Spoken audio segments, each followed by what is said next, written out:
प्रिय छात्रगण, भाइयों और बहनों, हमारे अग्रज शुभेच्छुगण, इस वाचन की अगली कड़ी में हिंदी साहित्य के इतिहास में भक्ति काल का सबसे विशद और विस्तृत तथा सारगर्भित क्षेत्र अब आता है सगुण भक्ति का, जिसने संपूर्ण विश्व साहित्य में और संपूर्ण विश्व में भक्ति रस की गंगा प्रवाहित की। वह सगुण भक्ति शाखा यानी भक्ति काल की निर्गुण भक्ति शाखा और सगुण भक्ति शाखा। निर्गुण शाखा के अंतर्गत पुनः मैं रिवीजन कर दे रहा हूँ कि निर्गुण भक्ति शाखा के अंतर्गत ज्ञानाश्रयी शाखा और प्रेमाश्रयी शाखा। अब सगुण भक्ति को भी अध्ययन की दृष्टि से हम दो भागों में बांट दिए हैं, विभाजित किए हैं विद्वानों ने। पहला है कृष्णाश्रयी शाखा और दूसरा है रामाश्रयी शाखा।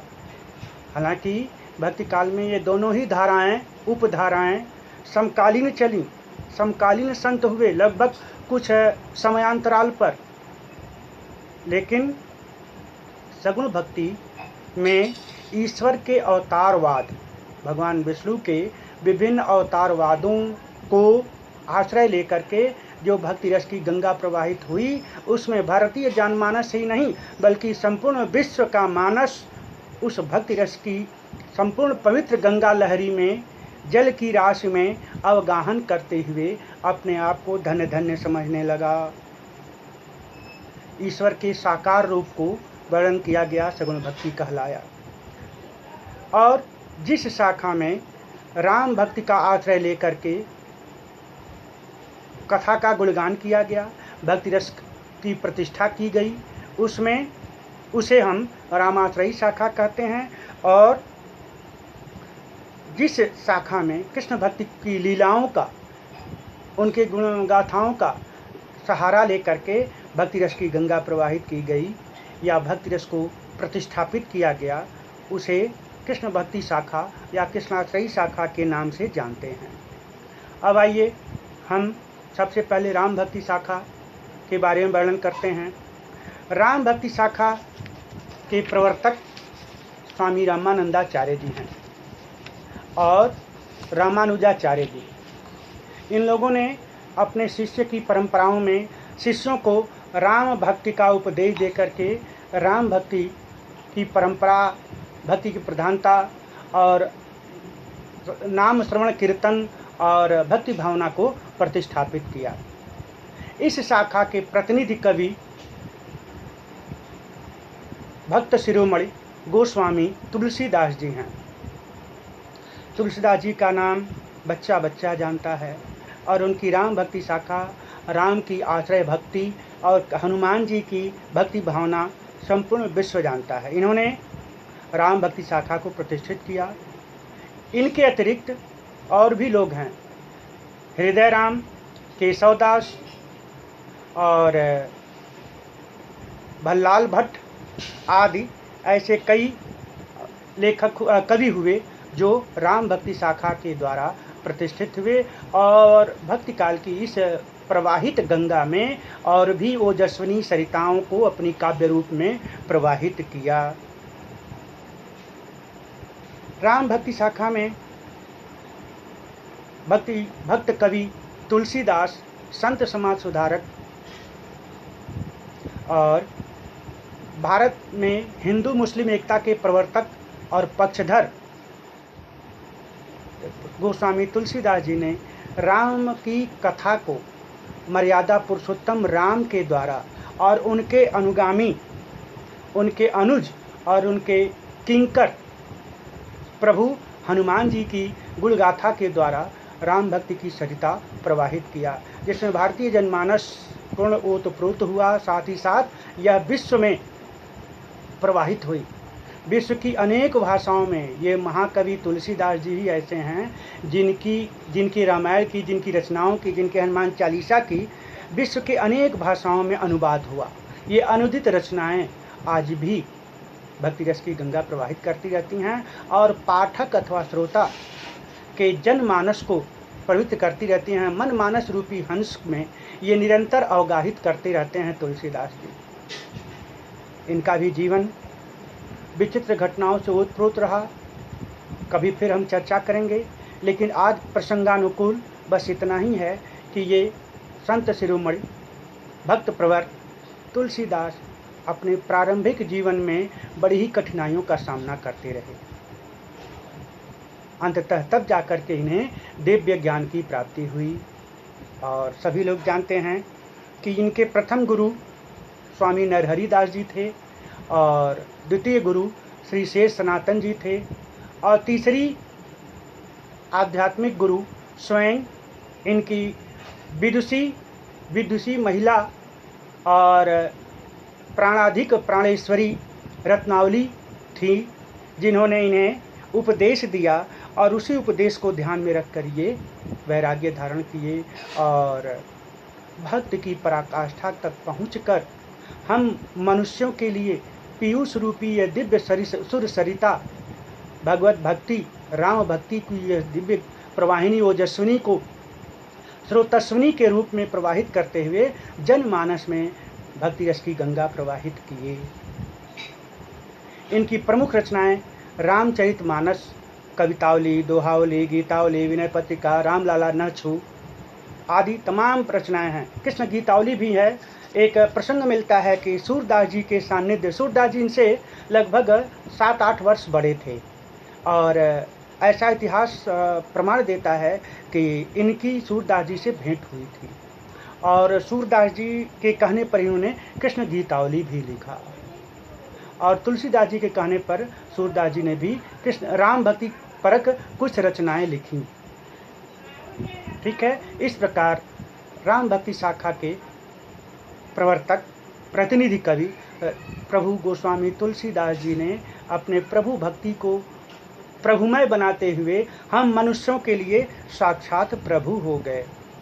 आज इनका भी वंदन करके हम लोग पवित्र होते हैं। आगे चलते हैं, भक्तिकालीन की कुछ प्रवृत्तियां आगे हम बताएंगे। अब आइए हम दूसरी शाखा का वर्णन करते हैं, कृष्ण भक्ति शाखा। थोड़ा सा निदान करते चलें कि जब भी प्रश्न आएगा कि राम भक्ति शाखा के प्रतिनिधि कवि का नाम बताइए, तो प्रतिनिधि कवि गोस्वामी तुलसीदास जी हैं। राम भक्ति शाखा के प्रवर्तक का नाम बताइए, तो सनद रहे कि बहुत से छात्र या बहुत से लोग यही मानते हैं कि तुलसीदास जी, क्योंकि तुलसीदास जी अपने चरित्र के द्वारा, अपनी तपोबल के द्वारा, अपनी निधियों के द्वारा, अपनी रचनाओं के द्वारा ऐसा लगता है कि खुद साबित हो जाते हैं कि उन्होंने ही इस राम भक्ति शाखा को प्रवर्तन किया, लेकिन ऐसा नहीं है। इनके जो गुरु थे उनके द्वारा इन्हें ज्ञान प्राप्त हुआ।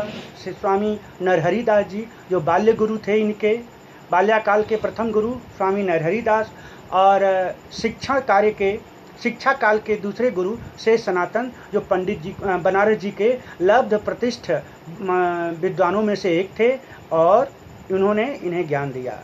उसके बाद फिर तीसरी गुरु इनकी अपनी पत्नी भी रही हैं। ऐसे में याद रखिए कि केरल से ही चलकर ये लोग स्वामी रामानंद एवं स्वामी रामानुजाचार्य जी उत्तर की ओर पधारे और राम भक्ति शाखा का प्रचलन किया। स्वामी रामानंद जी कबीरदास जी के भी गुरु हैं, तभी तो उन्होंने राम राम कहा। आपको याद होगा कि 80 घाट की सीढ़ियों पर कबीर लेट गए। क्यों? क्योंकि उन्हें कोई गुरु नहीं मिल रहा था, और कबीरदास जी की ये जिद थी कि जब भी हम पढ़ेंगे तो स्वामी रामानंद जी से ही पढ़ेंगे, क्योंकि उस समय रामानंद जी लब्ध प्रतिष्ठित विद्वानों, विख्यात ब्रह्म विद्वानों में से एक थे, और हर कोई चाहता है कि हमें अच्छे गुरु मिलें।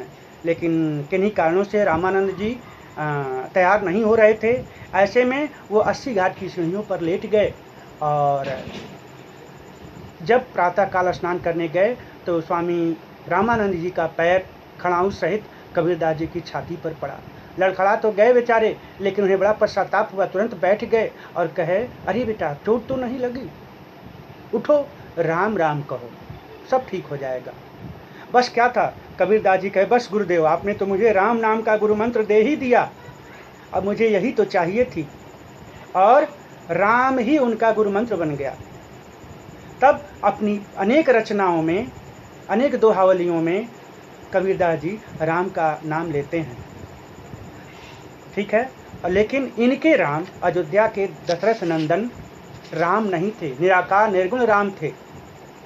लेकिन तुलसीदास जी के राम तो वही राजराजेश्वर, प्रभु परेश्वर, परमात्मा, आनंद घन सच्चिदानंद, वल्लभ संप्रदाय के प्रवर्तक और स्वामी वल्लभाचार्य जी के अवतारी रूप में जो कृष्ण जी के रूप में आए, वही राम बन करके दशरथ नंदन अयोध्या में आए। तब उन्हीं राम को अपने पूर्व अवतार में तुलसीदास जी राम को ही आराध्य मानकर, हनुमान जी को ही आराध्य मानकर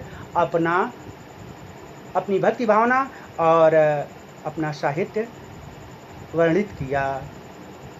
अब आते हैं कृष्ण भक्ति शाखा के। तो प्रश्न बनता है कि कृष्ण भक्ति शाखा के प्रवर्तक का नाम क्या है? तो आइए, उस समय कृष्ण भक्ति अपने चरम सीमा पर थी। कई संप्रदाय, चैतन्य संप्रदाय, वल्लभ संप्रदाय, राधा स्वामी पर संप्रदाय, हरिदासी संप्रदाय आदि कई संप्रदाय हो गए थे और कई कवि हो गए थे कृष्ण भक्ति शाखा के। लेकिन कृष्ण भक्ति शाखा के प्रवर्तन का श्रेय महाप्रभु वल्लभाचार्य जी को जाता है। और अब प्रश्न दूसरा बनता है कि तो फिर प्रतिनिधि कवि कौन? सबकी जबान जबान पर है कि मैया मोरी मैं नहीं माखन खायो।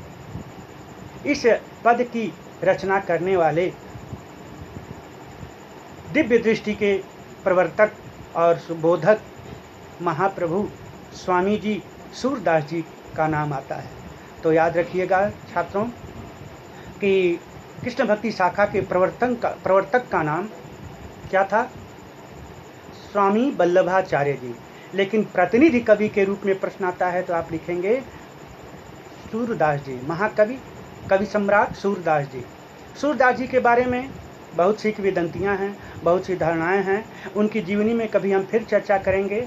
अब सूरदास जी आते हैं प्रतिनिधि कवि में। अन्य कवियों में तो भरमार सी लगी हुई है। विद्यापति जी हैं, ठीक है, और नंददास, कृष्णदास, परमानंद दास, मीराबाई, ताज कुंवरी। आपको आश्चर्य होगा कि मुस्लिम संप्रदाय के बहुत से कम लोग हैं जो मूर्ति पूजक होते हैं। ऐसे में ताज कुंवरी नामक एक महिला ने कवयत्री के रूप में अपना पदार्पण किया और कृष्ण भक्ति को आश्रय मान करके उनकी कविता करने लगी। इनकी कविताएं संयोगवश कम प्रसिद्ध हैं, लेकिन इनकी भक्ति भावना कृष्ण के प्रति अनूठी रही।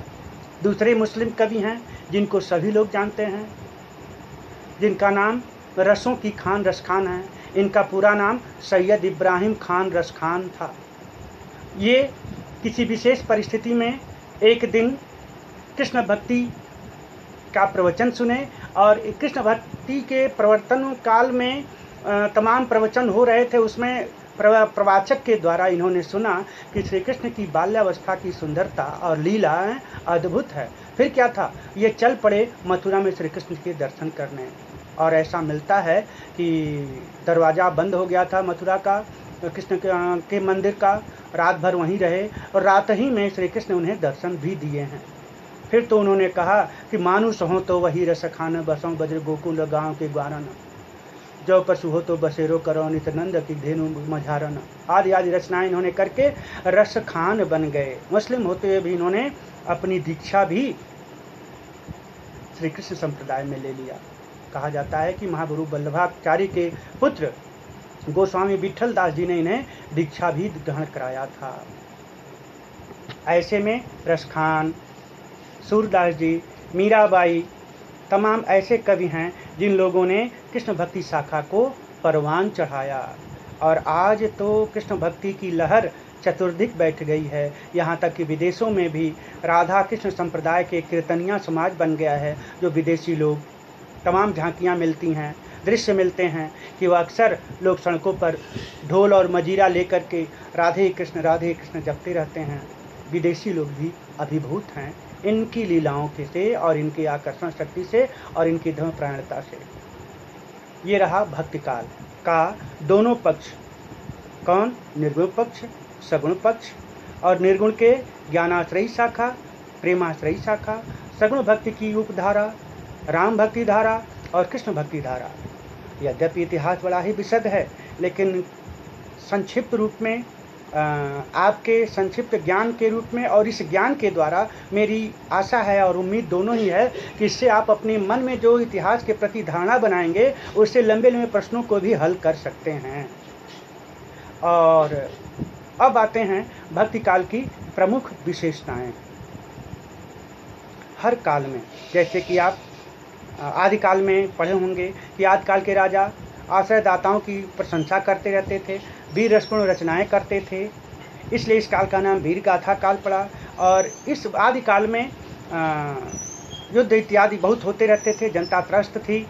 ऐसे में वह वीर रसपूर्ण रचनाएं लिखते थे। भक्ति काल में भी विशेषताएं कुछ रही हैं। पहली विशेषता है कि ईश्वर को अवतार मानकर उनकी लीलाओं का गान करके और अंधविश्वासों और रूढ़िवाद का विरोध करके और तरह तरह से नई प्रकार की बोलियों, कौन सी बोलियाँ? ब्रजी, अवधि। और ब्रज में तो श्री कृष्ण की काव्यावली का तो एक प्रचार ही हो गया था, यानी कृष्ण काव्य रचना के लिए ब्रज भाषा प्रतिष्ठित हो गई थी और राम काव्य रचना के लिए अवधि भाषा प्रतिष्ठित हो गई थी। इसी प्रसंग में बताते चलते हैं कि जो रामचरितमानस है, गोस्वामी तुलसीदास जी द्वारा प्रणयनकृत, यह अवधि भाषा में है। और अवधि भाषा को केंद्र में रखकर ज्ञानाश्रयी शाखा के अतिरिक्त जो प्रेमाश्रयी शाखा के प्रतिनिधि कवि हैं, कौन? मलिक मोहम्मद जायसी जी, उन्होंने भी अपने रचना पद्मावत में, याद रहे, सनद रहे कि इस समय जो पद्मावत बनी है पिक्चर, ये उसी आधार से बनी हुई है। जायसी जी के ही ग्रंथ पद्मावत नाम से आधार मान करके पिक्चर बनाई गई है, जो विभिन्न पहलुओं पर तो नहीं, लेकिन कुछ कुछ पहलुओं पर। और कहीं कहीं इस पिक्चर में कुछ पक्षपात सा कर दिया गया है, लेकिन हमारे कवि, मूर्धन्य विद्वान, ज्योतिर्विद मलिक मोहम्मद जायसी ने जो इस प्रथा का, इस महाकाव्य का प्रणयन किया, उसमें कहीं कोई उन्होंने पक्षपात नहीं किया। ऐसा नहीं था कि वो मुस्लिम कवि हैं तो केवल मुसलमानी परंपरा को ही प्रश्रय दें। हिंदू के सारे रीति रिवाजों को, हिंदुओं के देवता को, हिंदुओं के नायक को प्रतिष्ठित मान करके उन्होंने यह प्रणयन किया। उसमें भी उन्होंने अवधि भाषा को ही प्राथमिकता दी। आइए, इस काल की विशिष्ट प्रवृत्तियों में कवियों का राजाश्रय से स्वतंत्र होना था। आदिकाल में सभी राजा सेनापति थे और दरबारी कवि थे, इसलिए अपने अपने राजाओं की प्रशंसा में लगे रहते। लेकिन भक्ति काल आते आते सारे कवि स्वतंत्र हो गए और स्वतंत्र रचनाएं करने, किसी के दबाव में नहीं, बल्कि स्वयं भगवत भक्ति की प्रेरणा से प्रेरित होकर के उस निराकार निराशय ईश्वर को केंद्र में मान करके और आम जनता को आनंद प्रदान करने के लिए, आम जनता का उन्होंने आश्रय लिया, अपने राजा का नहीं, आम जनता को आश्रय लेने के लिए, उनको आनंदित करने के लिए, उन्हें ज्ञान देने के लिए उन्होंने अपनी रचनाएं रची। इसलिए भक्ति काल का यह जो युग था, अपने आप में स्वतंत्र युग था। कृष्ण भक्ति में श्रृंगार तथा वात्सल्य रस सख्य भाव की प्रमुखता रही है। राम भक्ति में शांत रस तथा दास्य भाव की प्राथमिकता रही है। आपको समझ रहे हैं कि कृष्ण भक्ति शाखा में लीला का वर्णन, श्रृंगार रस का वर्णन, वात्सल्य रस का वर्णन, तभी तो सूरदास जी ऐसे ऐसे वात्सल्य रस का वर्णन किए हैं, ऐसे ऐसे श्रृंगार रस का वर्णन किए हैं कि हमारे महान समालोचक आचार्य रामचंद्र शुक्ल ने, जो महान इतिहासकारविद रहे हैं और एक युग के प्रणेता भी रहे हैं, उन्हीं के नाम पर शुक्ल युग का नाम पड़ा। उन्होंने सूरदास जी के बारे में यह आख्यान दिया है। टिप्पणी हम नहीं कर सकते, टिप्पणी से ऊपर होती है आख्यान। आख्यान उन्होंने दिया है कि सूरदास जी अपनी अंधी आँखों से वात्सल्य और श्रृंगार रस का जो कोना कोना झांक आए हैं और जैसा सुंदर वर्णन वो अपनी अंधी आँखों से किए हैं, वैसा साक्षात वर्णन कोई कवि, आँख वाला कवि भी अपनी बुद्धिमत्ता से नहीं कर सकता। यानी सूरदास जी निश्चय ही दिव्य दृष्टि वाले और स्वयं किसी देवावतार माने जाते हैं। यहाँ तक कि कहा जाता है कि सूरदास जी भगवान श्री कृष्ण जी के प्रिय सखा, बड़े भाई, चचेरे बड़े भाई और सहपाठी कौन थे? उद्धव जी। उद्धव जी के अवतार माने जाते हैं। आपको बताते चलें कि जैसे श्री कृष्ण के साथ सदैव उद्धव जी लगे रहते थे, उसी तरह से बाल्यावस्था के वर्णनों से करते करते और युवावस्था तक के वर्णनों तक सूरदास जी सदैव श्री कृष्ण के साथ रहे हैं। लेकिन जब उद्धव जी मथुरा गए गोपियों को संदेश लेकर के, तभी जो है उद्धव जी थोड़ा कृष्ण से अलग हुए हैं। ठीक उसी प्रकार सूरदास जी भी जिस समर्पण की भावना से उनको कृष्ण जी को, अपने आराध्य देव कृष्ण जी की सदैव वंदना किए हैं, लेकिन जब वो भ्रमर गीत का वर्णन करते हैं तो वहाँ वो गोपियों के साथ हो जाते हैं। वहाँ गोपियों का पक्ष लेते हुए कृष्ण को उलाहना देते हैं कि हे कृष्ण, हे प्रभु, हे स्वामी, आपको ऐसा नहीं करना चाहिए था गोपियों की दिव्य प्रेम के आगे। ऐसे में सूरदास जी उद्धव जी के अवतार माने जाते हैं।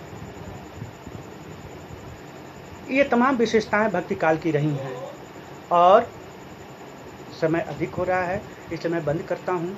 अगला एक विशेष प्रश्न है, भक्ति काल को हिंदी साहित्य का स्वर्ण युग क्यों कहते हैं? अगले